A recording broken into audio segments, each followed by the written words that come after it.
morir cada día.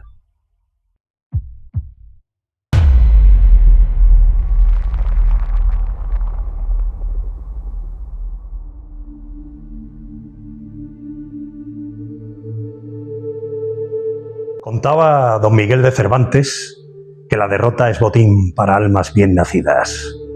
Y a mi juicio, nuestro insigne literato, valga decir el más grande que hayan visto los tiempos, tenía razón.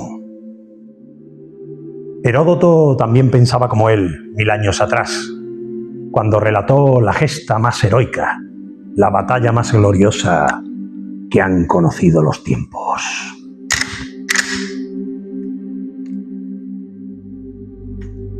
Acción.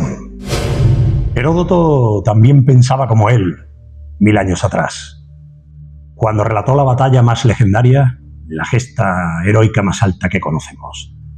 En el año 480 a.C., Leónidas, rey de Esparta y descendiente del león, hijo de Anaxándridas y portador de la sangre del mismísimo Hércules, se enfrentó con sus 300 guerreros hóplitas a un contingente persa de 25.000 hombres en el mítico paso de las Termópilas.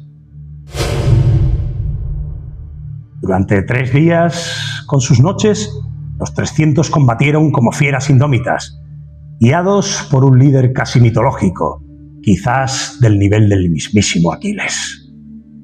Solo sobrevivieron 2 de aquellos espartanos, Aristodemo y Pantitas, para su propia desgracia y vergüenza, puesto que la derrota del bravo grupo sería convertida por el tiempo y la leyenda en una victoria épica y absoluta. Este reducido número de hombres entregó su vida para detener el avance enemigo y permitir a su pueblo, Grecia, rearmarse y preparar la batalla final, que por supuesto terminaron ganando. Piénsalo un momento.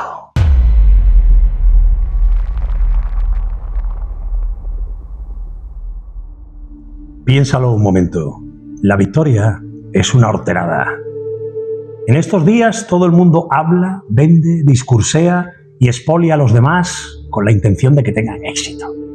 Y yo me pregunto por qué y a qué clase de éxito se refieren. ¿Al éxito social basado en qué propiedades materiales podemos mostrar a los demás? ¿A nuestros vecinos? ¿Quizás a la secuencia de pequeños triunfos que generan envidia en otros más desposeídos que nosotros? A lo mejor el sueño inalcanzable de ser el mejor en algo, pero no por el mero orgullo personal de serlo, sino para venderlo también a los demás por un aplauso o por dinero. Es un grave problema. Y el colmo de esto es la validación personal a base de likes y corazones falsos en las redes. El gran problema actual con las redes sociales es que nadie es lo suficientemente templado o equilibrado como para leer 200 comentarios negativos ni recibir 200 comentarios positivos sin inflar su ego o deprimirse.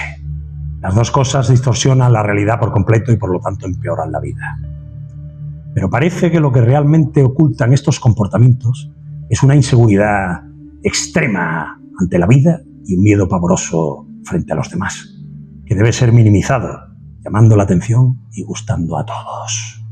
Y amigo mío, en toda tu vida como mucho, y con suerte le gustarás de verdad a tu madre, a un puñado de buenos amigos, de esos que matan sin preguntar, y aún con más suerte a tu mujer, si es que la has elegido bien. No seas estúpido. Por supuesto que el éxito proveniente de hacer las cosas bien es una gran recompensa, pero la derrota y esos perdedores de alta dignidad son cosa aparte. Y puestos a hablar de perdedores dignos y su encanto infinito, lo haremos de tipos de esa encalladura tan recia que solo se permiten llorar por dentro, aunque en el borde de sus ojos podamos ver las lágrimas contenidas. Esos con una mirada capaz de desnudarte hasta los huesos. Duros, directos y sinceros como una buena y vieja madera, o el gancho de derecha Sucicú, de Rocky Marciano. De codos resistentes a la desidia de los bares nocturnos, con una integridad casi criminal, afilados románticos solitarios y dandis soberbios. hasta en el detalle más insignificante de sus vidas. Puestos a hablar de perdedores, digo, lo haremos de perdedores con clase. Perder es a veces mejor que ganar, y parafraseando al maestro José Luis García, ni $10.000 pueden ganarle la partida a 5 minutos de verdadera soledad. Tipos, en fin, capaces de cualquier cosa con tal de cumplir con su deber y mantenerse dentro de lo que deben hacer. De los que podrían destriparte en unos segundos y nos enseñan más de la vida en 3 horas que otros muchos en 4 o 5 vidas. Como digo, la victoria es vulgar, no tiene nada que enseñarnos. Está ahí de pie con un trofeo en la mano. Y punto, ya está, se acabó. Como un orgasmo. Por Dios, si no eres capaz de hacer disfrutar a la chica que tienes entre las piernas un rato largo antes de llegar a la cascada final, estás perdido. Y lo que es peor, se habrá olvidado de ti en 5 o 6 minutos después de haberte largado. Pero los perdedores... ¿Y sabes por qué perdieron siendo magníficos en lo suyo? Porque tenían integridad. Una valoración de su arte y su talento que estaba por encima del dinero o la fama. Los hay en todas las facetas de la vida. Son artistas de la oscuridad, corazones rotos por el veneno del amor, por la consistencia impermeable de la soledad. Durmientes que perdieron el tren a la estupidez y la vulgaridad mundanas y se quedaron perdidos en su mundo. Todo lo mejor de esta vida puede aprenderse de ellos. Lo hicieron para nosotros, se sacrificaron, todos los grandes artistas de cualquier tipo, porque el arte de verdad tiene 2 cualidades inamovibles. Se entiende y se siente en todas partes sin que tengan que explicártelo. Y te hace experimentar todo lo que existe, pero lo hace llevándote desde un dolor interior insoportable, el que produce la verdadera belleza, como bien sabía Stendhal, al exterior más luminoso y lleno de inmensidad. Como si los caminos posibles se estirasen al máximo, ahí donde queremos llegar, pero no podemos sin su ayuda. Y sobre todo porque la vida de verdad es un arte, es proceso y no meta. La meta es la victoria y la victoria es la muerte del arte. Aquiles y Leónidas conocían ese secreto de la inmortalidad de la pérdida. Por eso, el mayor de los guerreros que la historia ha conocido jamás se dejó matar a los pies de Troya. Y el rey más valiente que han visto los siglos fue a morir con determinación a un paso ya mitológico de fuego que ha enseñado a los hombres, de verdad, que la inmortalidad yace siempre en la dignidad de la derrota. El dolor es eterno y la victoria efímera. La soledad de esta noche está dedicada a todos esos altos perdedores con dignidad. Y ahora pasemos al entrenamiento. Bienvenidos a El despertar de la fuerza.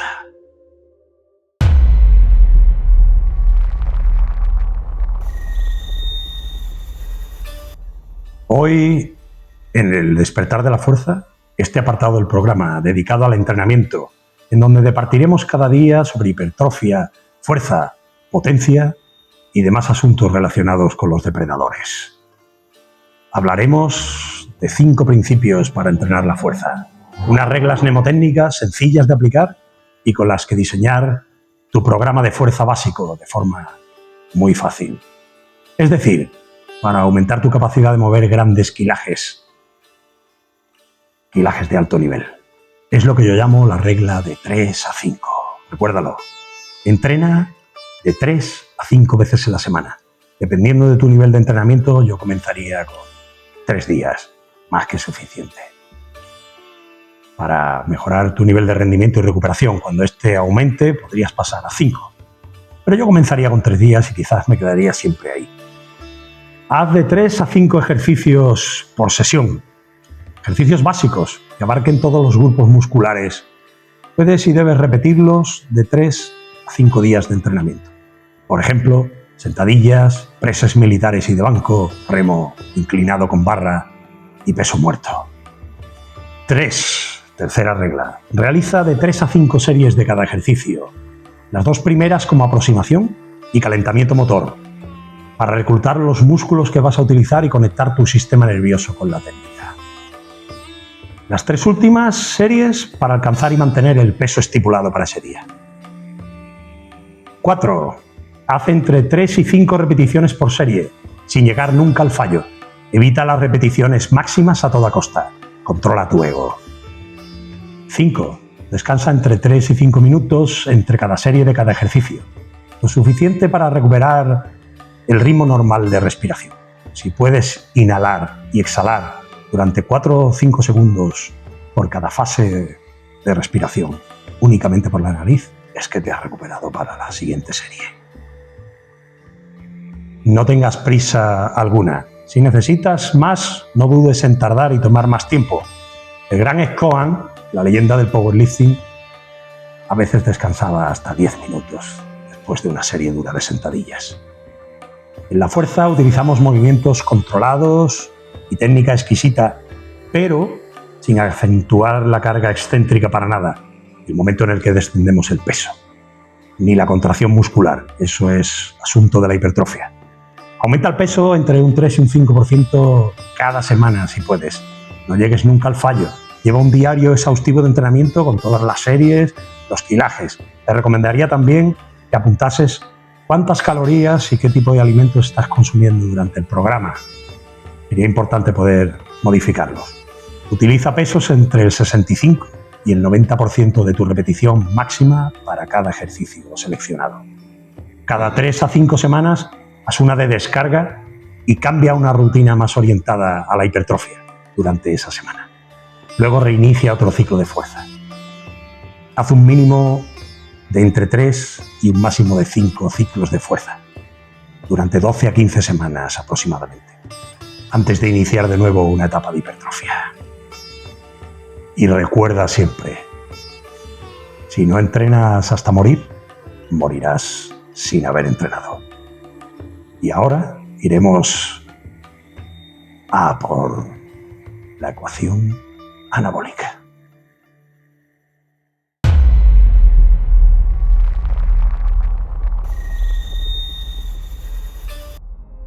La cuestión anabólica. Aquí responderemos a preguntas clásicas de los deportistas. El lema de esta sección es uso, mal abuso y abuso.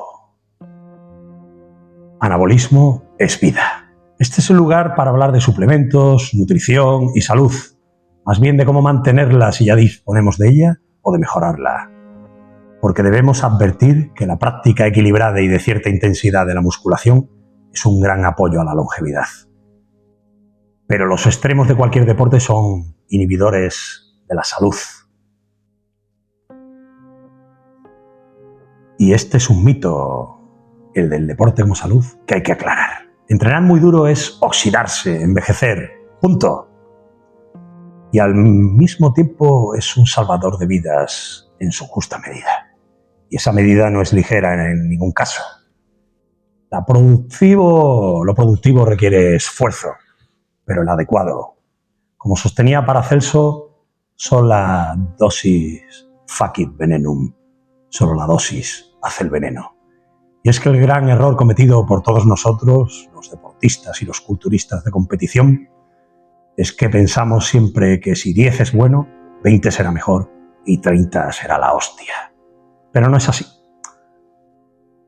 Pero dejemos eso para más adelante. Hoy vamos a hablar de la salud y de los médicos. Un tema bastante polémico. Decía el gran Ernst Jünger, escritor de La emboscadura, que no es el médico el dispensador de salud, sino el enfermo, que él extrae de residencias inexpugnables. Cuando se le arrebata el acceso a estas fuentes, enferma y muere. Existen estadísticas espeluznantes que revelan que la tercera causa de muerte en el mundo tras el cáncer y los infartos o enfermedades cardiovasculares son las negligencias médicas. Las personas deben informarse privada y voluntariamente de su vida, porque es suya y no de los médicos. Estos solos deberían ser consejeros y solo en el caso de ser solicitados. Y por supuesto, hay que agradecer su existencia, pues salvan vidas y se llenan las manos de sangre para hacerlo. No todo el mundo aceptaría este compromiso. Ellos lo hacen. Todos mis respetos para un buen médico y un buen cirujano. Pero la mayoría de ellos, el resto de médicos normales, se limita a ser un expendedor de recetas autorizado por el poder estatal. Los ambulatorios de este país están atestados de enfermos imaginarios a los que el mínimo cambio en una analítica, perversión esta por cierto que nunca he entendido, esa de querer buscarse algo malo sin tener ningún síntoma ni ningún dolor, les acarrea siempre una pastilla de por vida. O sea, el interés real de la medicina moderna, al contrario que la de la antigüedad clásica, es la enfermedad. Todo el dinero empleado para el cáncer, por ejemplo, sigue ofreciendo tratamientos prácticamente inservibles, motivados únicamente por los millones de dólares ganados con la venta de la quimioterapia. Las personas están sufriendo tratamientos agresivos y destructivos. Los médicos hacen lo que pueden, pero no siempre lo que deben. No son dioses. Y además de eso, hay multitud de oncólogos que abominan de la quimio y de la radioterapia. Pero están silenciados, porque si no se ajustan al protocolo médico establecido por la norma, un protocolo que sigue matando gente y solo funciona en pocos casos. De hecho, cada año mueren más personas de cáncer. La estadística no paran de aumentar de forma apabullante. Pues estos médicos, aquellos que no están de acuerdo, honestamente, si se enfrentasen al sistema, perderían su empleo, su licencia para ejercer la medicina. Esto es muy triste. El miedo y la ignorancia hacen, aun involuntariamente, más perverso al que tiene que tratar con ellas. La obligación del ser humano ha sido y es siempre preservar su vida, su libertad y su identidad hasta las últimas consecuencias. Uno es dueño de su cuerpo y de sus pensamientos y no debe dar por sentado nada sobre sí mismo proveniente de una fuente externa sin antes haber realizado un profundo escrutinio de lo que allí se le está presentando. Valga esta aseveración para la salud, las ideas y cualquier otra faceta de la vida. Todos deberíamos actuar así, enfrentando esta nueva teología de la medicina, como el eminente psiquiatra Thomas Szasz hizo hace años con sus valientes libros como Teología de la Medicina, y desposeyendo al médico sacerdote del poder sobre la vida y la muerte que antiguamente detentaban los curas y ahora han recogido ellos con la connivencia de un ser humano atemorizado por la ignorancia y el miedo a la muerte. Entonces las cosas irían bastante mejor en el aspecto de la enfermedad social. Al médico solo se debe acudir cuando es estricta y absolutamente necesario. Y hasta en ese caso, deberíamos poder disponer de opinión y elección en según qué aspectos y no ceder todo el control al especialista. Para terminar, un pulso con la belleza, el arte como forma de vida.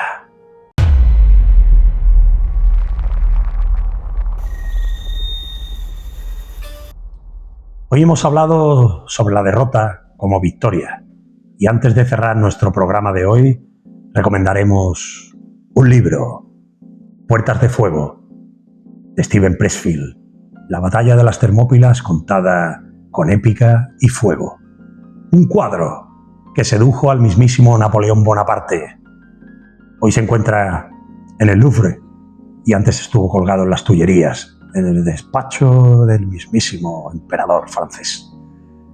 El cuadro es Leónidas en las Termópilas, del pintor Jacques-Louis David. Como he dicho, hoy podemos contemplarlo en el Museo del Louvre. 3 películas ineludibles. El Buscavidas, de Robert Rossen, con un Paul Newman y un Jackie Gleason en pleno estado de gracia, sumergidos en un blanco y negro de enorme seducción como el cine pocas veces ha visto. La pérdida como estilo de vida. Los 300, de Zack Snyder, las Termópilas, la guerra y la derrota en estado de leyenda. No se puede añadir mucho más. Y, por supuesto, la inconmensurable e inimitable Grupo Salvaje. Tengo que sonreír de alegría. La amistad y la sustancia del honor y la dignidad sublimadas hasta las últimas consecuencias. La obra maestra de Sam Peckinpah. Una película que el mismísimo Phil Feldman, productor de la Warner e íntimo amigo de Sam, relató en sus memorias años antes de morir. Recordaba que justo después de montar la cinta en una tienda de campaña de los estudios Churubusco en Nuevo México, Sam salió de la tienda y se perdió en medio del desierto. Él se quedó con el director de montaje, Lou Lombardo, otra leyenda del cine, y preguntaron ¿a dónde ha ido Sam? No apareció hasta la mañana siguiente. Había ido en palabras de Phil Feldman. Sam salió de la tienda, no dijo nada. Se perdió a lo lejos, tras unas dunas y unas piedras en el desierto, y lloró como un niño. Lo había conseguido, había robado su obra maestra y era inmortal. Soñamos con volver a ser niños, incluso los peores de nosotros. Tal vez los peores más que nadie. Entonces sabe lo que somos. Naturalmente. Sé lo que son los dos. ¿Y usted? Grupo Salvaje sería la película que habría de cambiar el curso de la historia del cine. Y es mi película favorita. La dignidad llevada hasta sus últimas consecuencias, la derrota como única posibilidad de vida. Y tras estas recomendaciones, la verdad es que quisiera despedirme a lo griego. El tributo de la antigüedad clásica para el invasor, la forma metafórica de su misión en aquel entonces, era la concesión al enemigo de tierra y agua, es decir, de tu casa y de tu vida, de tu libertad. Leónidas, como todos sabemos, arrojó a un pozo al emisario persa que se la solicitó en nombre de Jerjes. Muchos siglos después de aquello, Michel de Montaigne, el mayor ensayista, sostuvo que las derrotas triunfantes rivalizan con las victorias. Aquiles sabía, como Arquíloco, que el zorro conoce muchos trucos y el puercoespín solo uno, pero es muy bueno. Según Jenofonte, autor de la Anábasis, cazador legendario y general mercenario ateniense, el arte de la guerra era una extensión de las técnicas de caza provenientes de las sociedades guerreras anteriores a los estados. Disputaba su mente en aquellos días la idea de si era preferible que el estrategos, el general, se mantuviese a una prudente distancia del peligro para poder dirigir la batalla, o si por el contrario debía participar en ella al frente de sus hombres, codo con codo, exponiéndose con ellos al máximo riesgo. Al final, Jenofonte llegó a la conclusión de que el valor y la cercanía con sus hombres, ese valor homérico que distingue a los héroes legendarios de los simples mortales como nosotros, era lo deseado. Por supuesto, Jenofonte es uno de esos titanes inmortales de los que hoy hemos hablado. La acción, para él, era más importante, si cabe, que el pensamiento. Después de todo, podemos elegir la esclavitud, que a veces exige la victoria social, la fama, el espectáculo banal y la pobreza existencial que atraen a esta falsa compañera en muchos casos, la fama.